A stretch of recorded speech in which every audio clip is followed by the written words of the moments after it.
All right, everyone, back. We are back.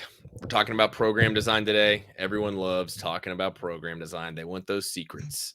They want to know what we're doing to create freaks in the lab. We're not going to tell you, but we're gonna give you some hints. We're not going to give you the full meal, but we're going to throw some seasoning at you so you can just have a taste. But you won't get the nutritional value of the meat that we're cooking. So yeah, that's what we're going over today. The moderate and the heavy intensity domains. This is really what everyone wants to hear about, but we had to set the stage. Or Sam made me set the stage with him because he wouldn't let us talk about the cool stuff first. We had to extend it and make you know exactly what we're getting at, which is the right way to do it. And that's why it works so well, because you have to know what's going on before you can design it. Or I guess you could, you're going to have way more error. So yeah, today we're talking about program design. What do you got to say? Do you have the graphs? Do you have like a No. Really? No. No graphs? I do. No graphs. Okay, No graphs. well then I went off basically your notes, and I try to be a little more bare minimum so that okay. it's simple to look at. But Okay. I guess I could. No, you're gonna have to pull up the graphs if you want. Okay. Then You quit. No, yeah, I quit. No, we that's okay. We'll make it work. I'll do our little recap refresh before we get into it, and then between now and then we'll pull up the graphs because I do want to have that available so people can, because it's good visually to be seeing what we're talking about because it'll make a little bit more sense, because just the words can be hard to grasp and understand by themselves. So this is a lot more, this will be a lot more practical. So the last couple have been more physiology terms, more you could say theory, scientific based, and this is like the application of the science, which is fun and exciting, especially for those who are coaches or interested in design. Like, how do you take what we've been discussing and implement it into training to get adaptations that you want? So as a recap, the kind of overarching idea we've talked about, or let's say, is the foundational element of the past two episodes and now into this one and the one to follow, is what separates sustainability from unsustainability when you perform work. And we discussed that. Of course, we used that carrying groceries analogy as one idea, and then that allowed us to go towards that there's different degrees of unsustainability. So there's work you can perform for 30-40 minutes at maximal effort and output intensity for that length of time. And then there's also things that you can do for 1 to 2 minutes. And we used running quite a bit because running is a great way of framing all of this. For example, you run all out for 100 meters, you've emptied your finite amount of resource that you can perform of unsustainable work. Whereas for a 5K, a 7K, you're taking the same amount of work and you're extending it out because the intensity, the pace is a lot slower. And so one way we took that information and we turned it into a more digestible form was through the intensity domains and looking at the graphs that we plotted with the physiological landmarks. So as a recap of that, we had the two main landmarks that separated these different intensity domains. You had the lactate threshold, which separated the moderate intensity, which is beneath lactate threshold, with the heavy intensity, which is above the lactate threshold. And both of those domains are sustainable metabolic work. So from the literature, pretty much a 10K and longer, from, again, thinking about running, would fall in those domains where you have a sustainable metabolic rate powering the energy that you need to perform the work. At the top end of the heavy domain, you run into critical power or critical speed. Critical speed would be for running, where you're measuring distance, and then critical power would be for rowing, bike, where you're measuring watts. And that line demarcates our word of the series, sustainable from unsustainable work. So beneath the line, sustainable metabolic rate, above the line, unsustainable metabolic rate.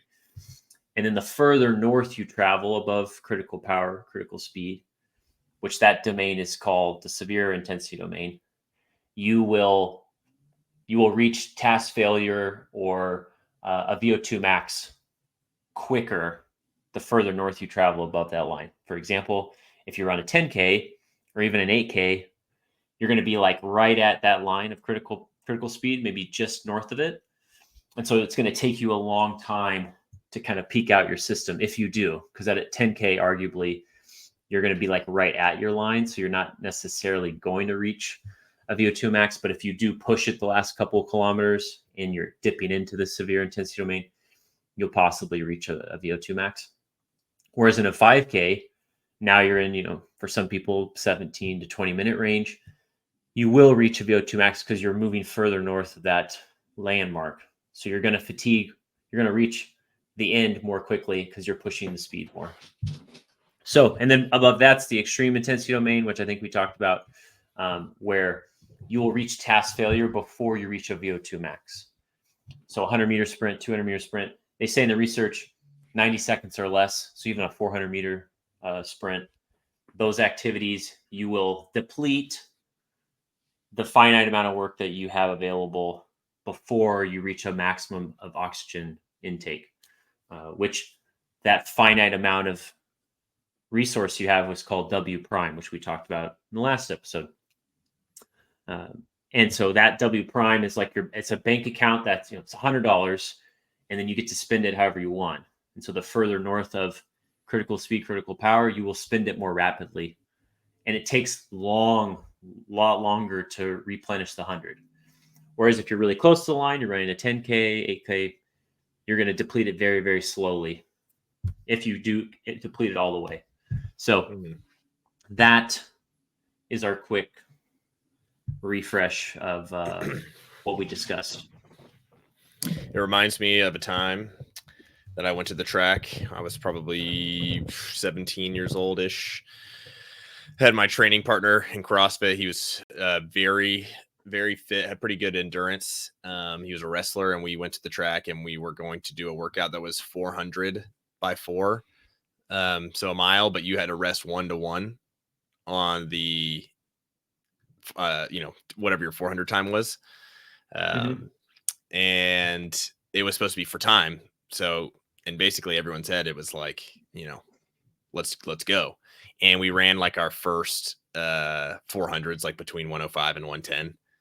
And, basically everyone raced, and W prime was gone. So the rest were like 2 minutes, 3 minutes. And then we were like, I think I might've walked part of the last 400. It was so sad. Yeah. Well, and just to elaborate on that. So for those listening, if Roman's W prime was completely exhausted, then the subsequent rounds, he would have to run at a pace that was below critical speed, because he hadn't recuperated enough unsustainable work capacity, because he just depleted all of it for the subsequent sets. So going at, an 8-minute mile pace or whatnot, that might have been close to or probably beneath his critical speed, because he just couldn't. He'd need to rest longer. That's pretty much it. He needed to rest maybe 5-10 minutes to get to the point where he could, or a day, to where you could actually go fast. But to approach that same pace again, if that was near maximal, then you would need another day or two, definitely. So okay, and then on this graph, which shout out to Michael Fitzgerald, because this is from his course. This is just for those watching. Is just giving a little bit more context on the different domains, muscle fiber type recruitment, which is important, and what influences the rate of fatigue as well. Because as you'll see below critical power, you see a reliance mainly on type 1, type 2A, which are like transitional fibers that are going to be more fatigue resistant, because the intensity that's being asked of the body at that domain is more enduring, more sustainable. So you're going to have a bias towards the fiber types that are more enduring. And then as we ramp up the speed, you're going to get into the fiber types that are less fatigue resistant. So that being an important component. RPE, that's obviously going to be increasing as one would expect. Fatigue, we're not going to necessarily get into that because that's lengthy. And then, exercise-induced muscle pain. If you're doing bicep curls, like a 20 as fast as you can, that's going to be a ton of pain compared to rowing for 20 minutes at a moderate effort, because you're getting, not only are you draining all the W prime, but you're getting a lot of localized exercise-induced muscle pain because the contraction speed's really high. There's a lot of fatiguing, or what do I call it? They're not, what's the terminology? They're not fatigue-resistant muscle fibers. Like you're wearing out the type 2B, you're doing that. And so there's a lot of pain that's going to be associated with that. And you're not dispersing the work. So it's like local to the biceps. So the biceps just getting destroyed. Whereas when you're rowing, the work is getting dispersed across both arms, the upper body, the legs, the hips. So, and then the recovery demand, to Roman's point around the running, if he ran in the extreme domain, which he probably did, then the recovery demand is going to be very, very high as a result. So, So now we're discussing everything under this line right here. Yes, critical power. So we're going to talk about heavy and moderate, which are sustainable metabolic rates, which means when you work in this domain, your metabolism will reach a steady state. It will not keep creeping up. If you extend it out for 3, 4, 5 hours, your landmarks will start to lower, which is where durability comes into play, but we're not going to talk about that. But these domains are indicative of people who run marathons, cyclists in the Tour de France, triathlons. Yeah, Pogača, which is the nickname I give my son. And Tadej Pogača. So we're going to talk about this, and we're going to talk about how you can use this in design for CrossFitters. Is he biking already? My son? No, we're getting there. He lays on his back and he kicks his legs really aggressively. So he's practicing. Yeah, he's practicing. Okay. Before we get into it a little bit, though, I want to use the roads analogy because I think this is a great way of explaining what you're actually trying to do with the type of work that you're doing in the moderate and the heavy intensity domain. So the roads analogy is the following. If you have a farmer who has a farm and he has one road coming into the farm that allows for traffic to come in, traffic to come out, so he can, all of his grain can go out and then people can come back in to pick it up. That's going to allow for a limited amount of transaction for his crop. One road. Now, if he wanted to increase the amount of volume and transactions he could do in, say, a day or an hour or a week, maybe he has a couple extra roads. So from one road, he now has 3 roads. So more people can come in, they can pick up his product, they can take it out and go distribute it as they wish.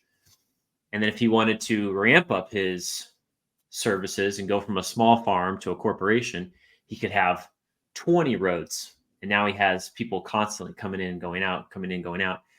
And then the turnover of the grain or whatever his product is exponentially rising, and it's getting in and out. There isn't any traffic. There aren't any holdups on the road, because that would have been a problem with the single road. Is there could possibly be traffic jams.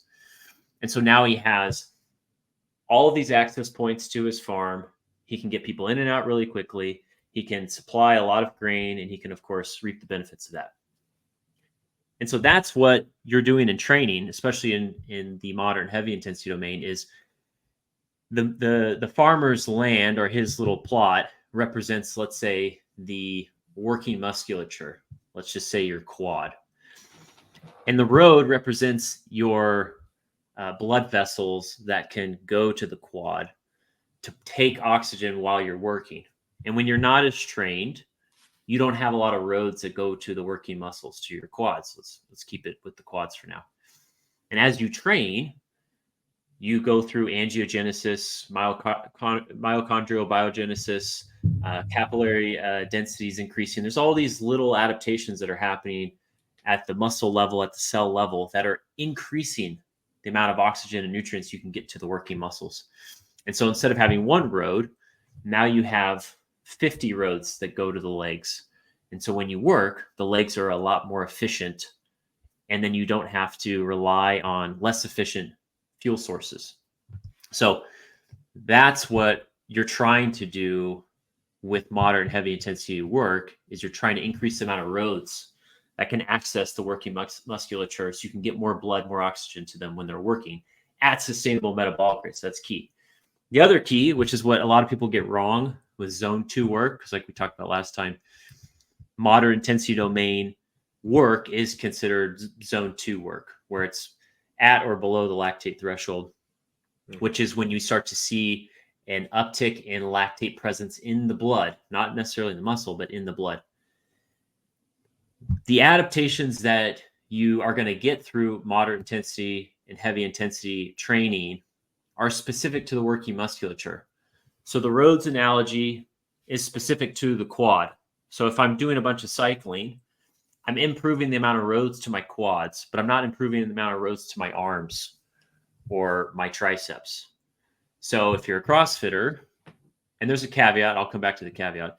So if you're a CrossFitter and you're trying to improve your lactate threshold, or you're trying to improve your physiology for the sport, so you're like, well, I'm going to do some zone 2 work.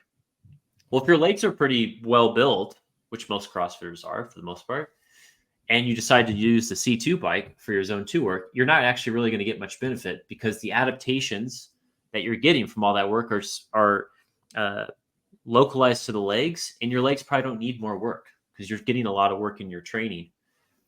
But what you do need is probably a lot of adaptation to the upper body, because in CrossFit, the upper body is heavily taxed and challenged, and most people don't have the roads built in the upper body that they need to support all the volume and work you're going to do, which is why gymnasts, swimmers have a great, let's say, carryover to CrossFit, because they've spent many, many years like developing roads indirectly through their training, so that when they get into CrossFit, the upper body just has the scaffolding it needs to support all the work that's going to happen. So most CrossFitters, if they are going to do zone 2 work, which I do this with a lot of my clients, I mainly give them zone 2 work, ski, row, echo bike, or assault bike, because that's going to get adaptations specific to the upper body, which is probably going to need most of those adaptations, because the legs are 9 out of 10 times don't need those adaptations. The caveat is, if you are untrained or you're a novice, you will get improvements in metabolic efficiency in the upper body while you're doing work in the lower body. Like everything's going to get better, but you're so untrained, or you're such a beginner, it's not, it works to a point. And then to a point, once you're not a beginner or novice anymore, or you're untrained, then you actually have to get more specific with the type of work that you're going after, the type of adaptations you want. Or that area is untrained. It's you need you might need the lower body adaptations as well. Like if you were a gymnast and you did, you've never biked for more than 30 minutes in your life. So now yes, exactly. That could be super helpful. And that's probably what a lot of people are running into. They're anecdotal performance gains, because what you're saying isn't that people aren't riding on the bike for 60 minutes and seeing performance gains, but it just has to be that right person. And it's a lot more rare to be on the C2 bike. Like it's pretty rare for a male in the US or a male in Europe to have not played sports. If you're, trying to pursue this sport, that you didn't play soccer, football, run track, or ran for fun, or biked, or hockey, even just did it through CrossFit for a long period of time, even golfing and walking. Like there's so many ways you're developing that.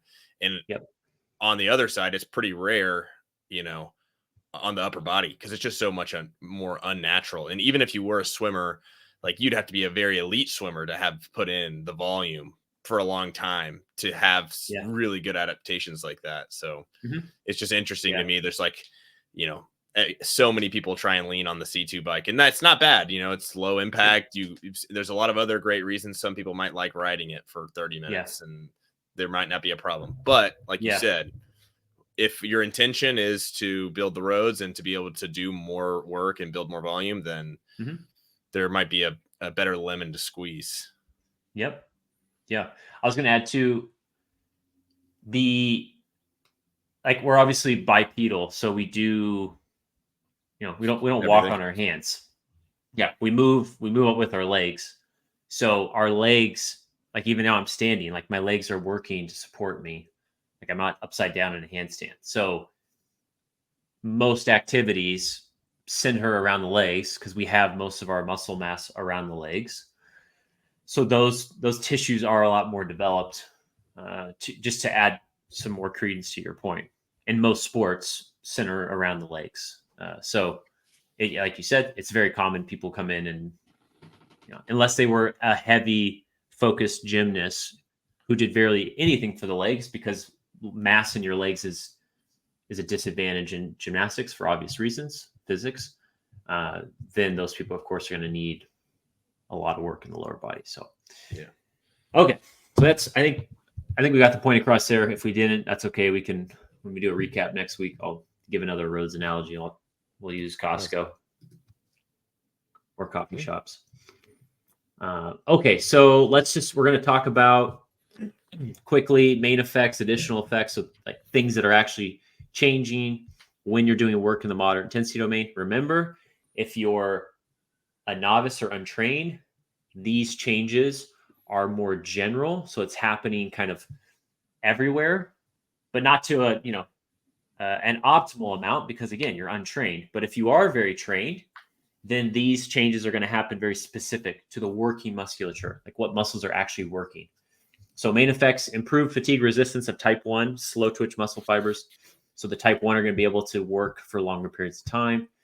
And part of that is due to greater capillary density, mitochondrial density, which is going to help, of course, get more blood and oxygen to the working muscles. Additional effects: increased VO2 max in, again, low trained individuals, beginners, and then improve the power output at lactate threshold. I know it says 1 because critical power, critical speed, which has like 6 different names to describe that physiological landmark. It's also considered like lactate threshold 2 because at that point you see like an exponential increase in lactate. So they call those 2 different points, but we don't need to get hung up on that. So training in this domain is going to help raise lactate threshold, which is good because you're like we used that analogy last time about the house, and the foundation was your lactate threshold, and then the ceiling was your critical power, and then the roof was like your peak speed. You're trying to bring the foundation closer to your ceiling. So this type of work is helping you raise the foundation up, which logically doesn't make sense because you wouldn't do that in a house, but for sake of my analogy, that's what you're trying to do. You're trying to close that gap. It's kind of like if you're widening the house and the roof is coming down because you only have there you material. go. So it's like the triangle that just keeps doing this, and then eventually you become the critical power machine. And you lay flat the whole time, but you just go forever, and you just you become critical power. All right. Okay. So some examples using monostructural. So avatar male, this would be a lactate threshold running pace. So I would have calculated this. Well, there's many ways you could calculate this. You can the best simplest way is the talk test. So, and I don't know if we talked about that last time. Maybe we did. If we didn't, very famous paper. They had a group of, I think they were somewhat trained. I don't think they were extremely trained or undertrained, but somewhere in the middle.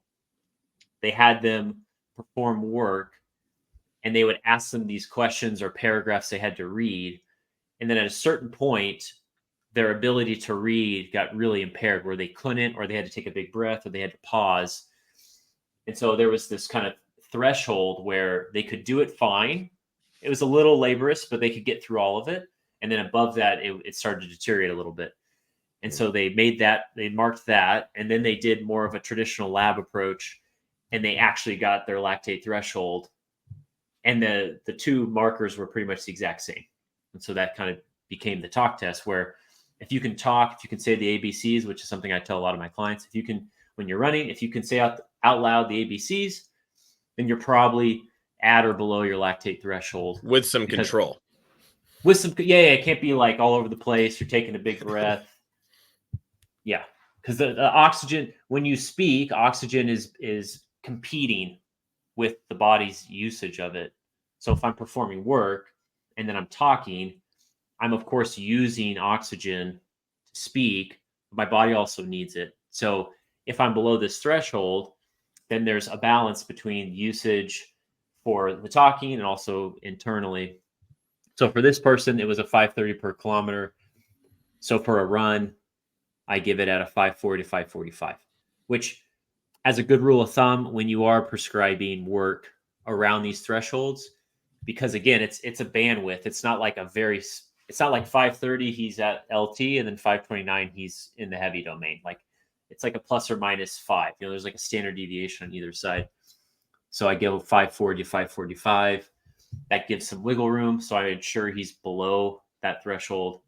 And so that's a good session. And then for a female on the rower, which I would never give this, but just as an example, her lactate threshold is at 230 per 500.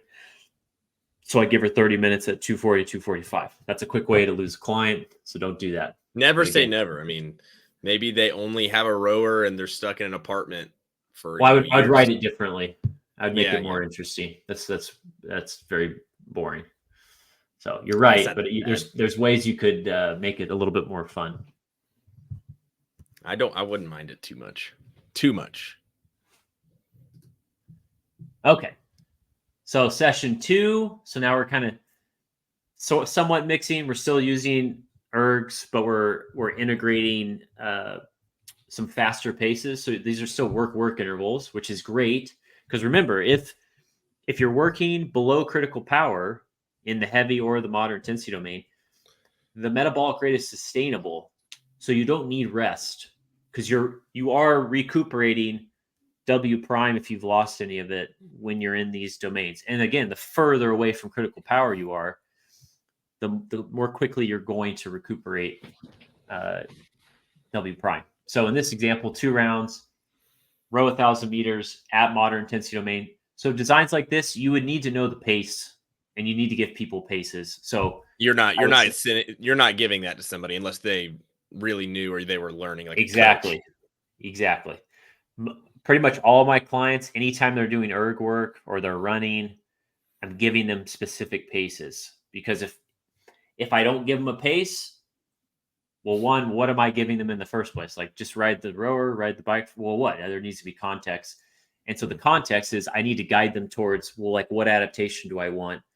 And so whatever that is, the pace is going to have to reflect that. So that would be my suggestion. If you are going to go down this route and learn this and better understand it, is you're going to have to start to better understand, like, well, what paces do these people, your clients, need and are indicative of these thresholds. So 1,000 meters in the moderate intensity domain, so I'd give them a pace for that. And then 500 meters at critical power. And then do 2 rounds of that, and then do 2 rounds echo bike, 2,000 meters, moderate intensity domain, 1,000 meter echo bike, critical power. So sustainable work, unsustainable. And as a good rule of thumb, I would make sure that the ratio is greater than 1-to-1. So, 1,000 meters at moderate intensity domain, let's just say that takes 5 minutes. And then 500 meters at critical power takes, let's just say, like 150. So 5 minutes of work, 2 minutes of work. That's good. Because work is not the same as work rest. Work rest, you're going to recuperate the energy you're burning when you're working above or around critical power much more quickly.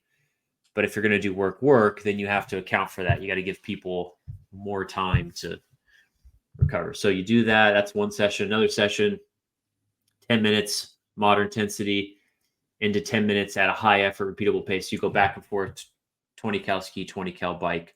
So it's a 40-minute session. And this would be really hard. What will probably happen is the first 10 minutes of rowing, they might row at like 215 or 220. Maybe it's a little faster than it should be. And then they do the 10 minutes fast. And then when they go back to the 10 minutes easy, they'll probably go even slower, which is the pace they should have gone the first time through. So instead of 215, now they're going like 230. Well, they should have gone 230 the first time.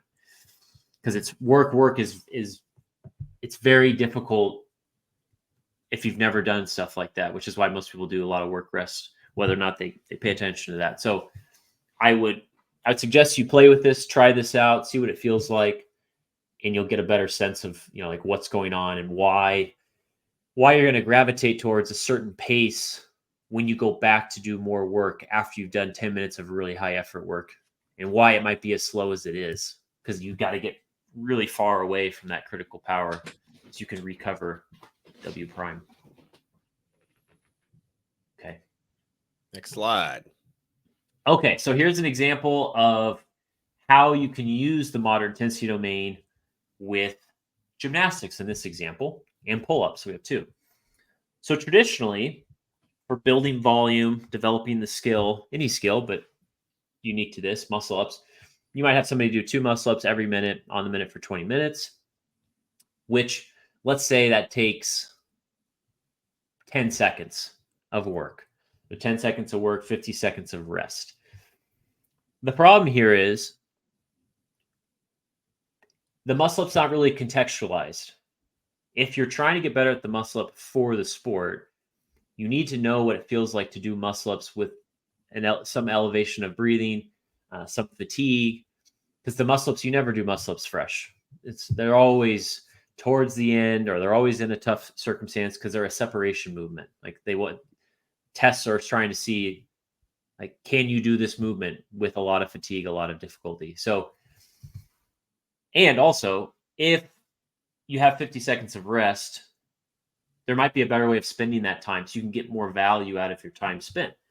So the alternative example would be you do 20 rounds, a minute each round. You do your 2 muscle ups, and then the remaining time you do a shuttle run, nice and easy, which would constitute moderate intensity. But now you're moving constantly for 20 minutes. You're still getting the same amount of volume for the muscle ups, but now you're moving, you're breathing, you're working. And because it's in the moderate domain, you're not depleting W prime, well, in this case, D prime, for distance. So you're not working at an unsustainable rate. You're just moving nice and easy. And this is now, of course, better contextualizing the muscle up, because now you're doing the muscle up with a little bit of breathing, which is good, but it's not too much. Because an example of how you can make this even more difficult is, instead of the easy shuttle run, now you're doing echo bike. And to make it even more difficult, now instead of echo bike, you're doing the rower. Instead of the rower, you're doing the ski erg. They can all be easy pace, but that erg, you're fatiguing the working musculature a little bit. If you go slow enough, it's in the moderate domain, but you're still working the musculature that's needed for the muscle up. So the shuttle runs or C2 bike would be the best, because you're not really going to be working the arms that much while you're running, and the legs, while they are involved in the muscle up, you're not going to fatigue them that much doing the shuttle run. So it's a nice, easy way of like how you could progress it to challenge the muscle up a little bit more, without having to make them be gasping out of breath to get better at them. In the second example, we're looking at pull-ups. So traditionally, you could do 20 pull-ups unbroken every 3 minutes for 5 sets. But again, why not just keep working and accumulate volume and better contextualize what it feels like to do the movement with some fatigue, some elevated respiration. So you could do 5 rounds, 3 minutes, 3-minute clock, do 20 unbroken pull-ups, and the remaining time you do the bike erg at the moderate intensity domain, which is a great way of, again, working for 15 minutes. You're still getting the same amount of volume, but you're getting more total work done, which is great. And then again, to take it up a notch, you do 5 rounds, 3-minute clock, 20 unbroken pull-ups, remaining time rowing at moderate intensity domain. So again, now you're trying to teach the person how to actively recover while using the same working musculature, which is great. That's one of the most important, I would say, characteristics in CrossFit, especially as you get higher and higher, is you're trying to get better at challenging the same muscle groups over and over again and be able to do more and more work. And so this is a great, let's say, introduction to starting to develop that capacity.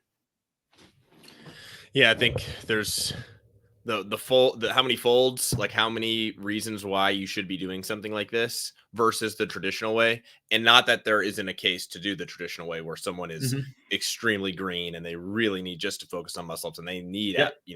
real rest. But like you said, I mean, it's just so much more time efficient as well. Is one of the big reasons I love doing it or Yeah. seeing it. And it might be glassed over, but 1 minute, 20 rounds of 1 minute, you're doing 20 minutes of total work, same thing as the above. And even if it's super easy, you're just still accumulating, maybe like 12 to 15 minutes of extra running or biking or skiing that you never would have.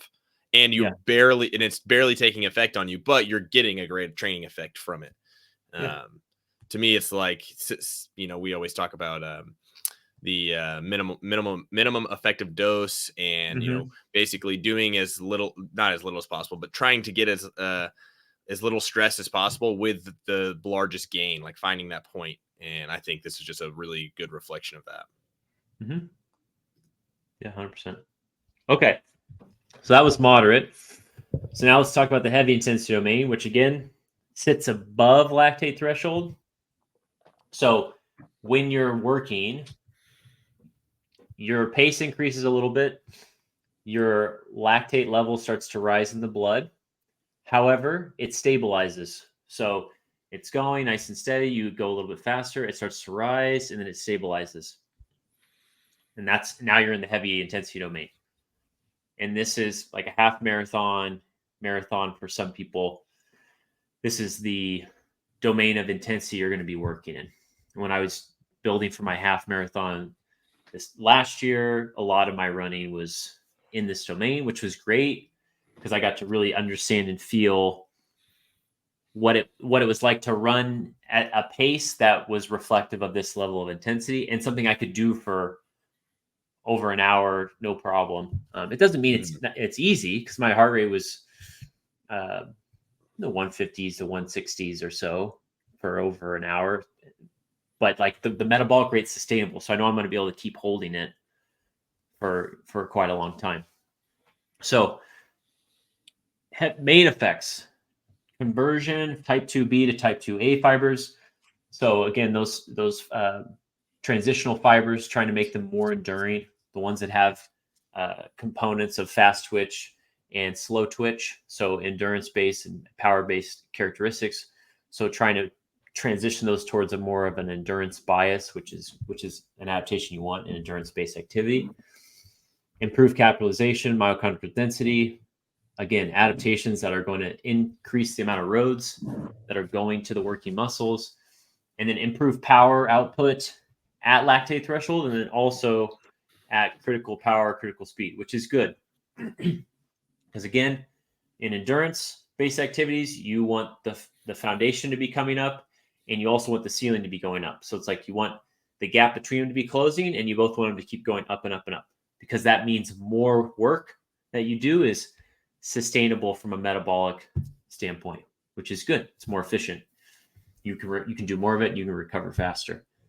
Additional effects: increase VO2 max, and then reduce the VO2 slow component, which we're not going to get into that because that's a lot, but that's improving metabolic efficiency. So making sure that you're not wasting extra resources when you, it's increasing the speed of your uptake of oxygen, because there's a lag. When you start working, your body's going, but like your cardiac system has to come online to get air in and going to the muscles. There's a lag.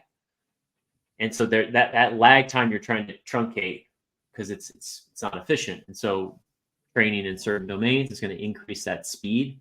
And you'll see that with elite, like marathon runners, even probably 800, 1500, 5K runners. Most endurance track athletes, they have what they call really fast oxygen uptake kinetics. So they get oxygen in really quickly to the working muscles, which is a really great adaptation of endurance training. So they can cold start their engine. They don't have to turn the choke on and, let it run yeah, hot. Yeah, get it up there and then get it slow back down. Yeah, exactly. They just snap it real quick. Okay. So again, remember, heavy domain is a sustainable metabolic rate. So you don't need rest technically because you can keep holding the pace for over an hour, multiple hours. So that's really important to remember. Now, in these examples, there is rest involved.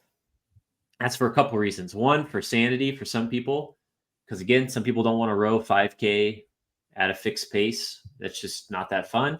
So in the first example, 5 rounds, row 1K at the heavy intensity domain. Again, you're going to prescribe the pace that reflects that, and you're going to rest 1 minute. Now, just as a quick side note, like, well, how would I come up with the heavy intensity domain? Again, you can do 2 tests, max effort, 3 to 20 minutes in length. You can do some math, or you can plug them in on a calculator online. It'll give you the critical power. So that's, of course, going to represent the critical power. And then you probably take, 10, 15 seconds off of that per 500, and you're going to be somewhere in the heavy intensity domain. And so that's just, again, a very rough way of how you could figure out what pace would reflect that.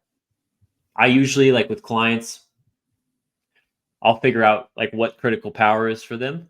Let's just say it's 2 minutes per 500. And then if I'm giving them work where I want to give heavy intensity domain work, I'll go like 205 to 207 or something like that.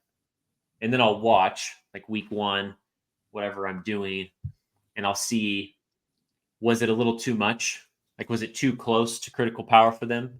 Because there's lots of things that can influence your landmarks with respect to if you're fatigued from prior sessions, if cognitively you're fatigued, if you're underhydrated, underfed. So your thresholds can move a little bit based on how because your body's very dynamic. So that's also why I give a range, 3 to 5 seconds, and then running it's a little bit longer or spread out a little bit more, so that people can feel it out based on how they feel in that day. So 5 rounds, 1K, 1 minute rest. Another example, 5 rounds, 90-second ski, 30-second rest, 90-second biker, 30-second rest, 90-second row, 30, echo bike, 90, 30-second rest. So again, it's heavy, so you don't need a lot of rest because, again, the metabolic rate's sustainable, but you could have the rest to just kind of break up the work situations and, just make it a little bit more engaging. And then the last one, which is an example of something I do a lot in my running, I do with a lot of my clients that run to try to get better at running. 5 sets, 500-meter run at heavy intensity domain into 500-meter run at a severe intensity domain pace, which would be like a 5K PR pace as an example, and then rest 2 to 4 minutes. So they're running for about, say, 2.5 minutes, 3 minutes at a moderate pace, but sustainable pace. So you're creating some fatigue, breathing's elevated, and then I'm going to have them run fast for 2.5 minutes. So they're getting 5 to 6 minutes of running in, but I'm how would I say this? I'm putting pressure on the faster running by using a slower pace on the front end. So I'm not making them do 5 1K repeats at the 5K PR pace, which maybe I would want to, but maybe not at this point in the training. Maybe I want to build towards that. So this is a great way of not only getting enough volume in, but contextualizing the fast running, controlling the amount of intensity they're doing, and of course, building good volume. Mm-hmm. It's pretty tough stuff too. And the yes. like you're saying, like the rest, like you don't, it's more for the design, but it is in general, if you're looking at it, it's lower rest. And if you gave someone the range, like that's almost a tactic of like, if you gave them 60 seconds rest, that now they might start going faster and thinking it was easier. And then, yes, good point. So it's, yeah, when I see that and when you do that, it's just like it's something I'm more conscious about now. It's like, all right, well, and you've, noted it to me before, but looking at the rest period, like how necessary is it, and what are you telling them indirectly by giving them little rest or Yes. big rest? Because someone who's a little more conscious might be like, all right, well, there's not that much rest. Like I shouldn't be burning it down, or at least Yeah. they'll from the start be like, all right, it's 205 to 210. Maybe I'll start at 210, Hmm. and it feels great. So, That's a really good point. Like the rest you give needs to reflect the work that they're doing, which seems obvious, but there's obviously more nuance to that. Like mm-hmm, you're right. If it was 5 rounds, 60 seconds of skiing, 60 seconds of rest, almost intuitively, everybody would be going a lot faster. But if it went from 60 to 30, you're going to start going a little bit slower. And if it went from 60 to 10 seconds, you're going to go a lot slower because you just won't be able to maintain the power. mm-hmm, So you got to use the rest strategically based upon what you're designing. Because if more of the work is sustainable, you don't need a lot of rest because you can maintain the pace. When you start introducing unsustainable work, like in the last example, now you have to play with the rest a little bit. That's why I have a range 2 to 4 minutes, because half of the work, well, actually more than half of the work, because that run's going to take longer, is sustainable. So even though he might only rest or she for 2-3 minutes, when they start the next 500, they're still recovering a little bit because it's a sustainable pace, and only a small chunk of the work is actually unsustainable, where they're going to need work or actual rest to recuperate what they're depleting. Okay, so here's an example of how you can think about, because this is actually, just as a side note, most most times in CrossFit, competitively, also in training, when you're doing AMRAPs, rounds for time, a chipper, anything that's somewhat substantial in length, meaning let's say 10 minutes or longer, even maybe 8 or 9 minutes, but probably 10 minutes. 10 minutes be safe. 10 minutes or longer. The pace on the erg that you're using in that piece is probably going to be in the heavy intensity domain, because every other movement you're going to perform in CrossFit is above critical power. It's either extreme, where you're going to fatigue really, really quickly, or mm-hmm, it's in the severe, where you're going to fatigue, but it's a little bit more drawn out. Think about wall balls as an example versus like legless rope climb. That would be an extreme intensity activity. So you're depleting W prime when you do those activities, which means whatever you are doing that's not depleting W prime, or has the possibility of not depleting W prime, you're going to fall back to a pace that's going to reflect that. So in this example, 5 rounds per time, this is a classic tester that I love. Shout out to Michael. This is Fitzgerald. This is his. I remember doing this over 10 years ago now. Great test. So 5 rounds per time, 1,000-meter row, 15 pull-ups, 15 thrusters, light, 75, 55 pounds, 15 burpees, no jump at the top. And so one of the key, I would say, characteristics of this test that you're looking for is pacing ability, along with volume tolerance, but pacing ability would be front and center, because the row needs to be in the heavy intensity domain. You can't row too fast here, otherwise you'll blow up, because when you do the pull-ups, you're depleting W prime really quickly, because think about the contraction speed, how fast it is. We could classify that as like an extreme intensity activity.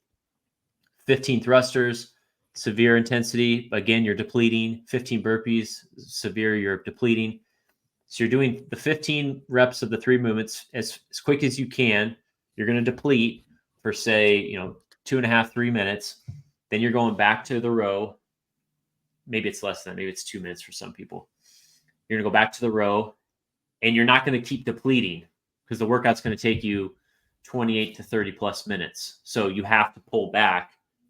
And so that's what you're trying to see is, can somebody pace that appropriately? And also, how fast can you row while still being below critical power? Because that's really, if you're keeping everything unbroken and quick, the real separator is the row splits. Can you get that closer to 2 minutes per 500?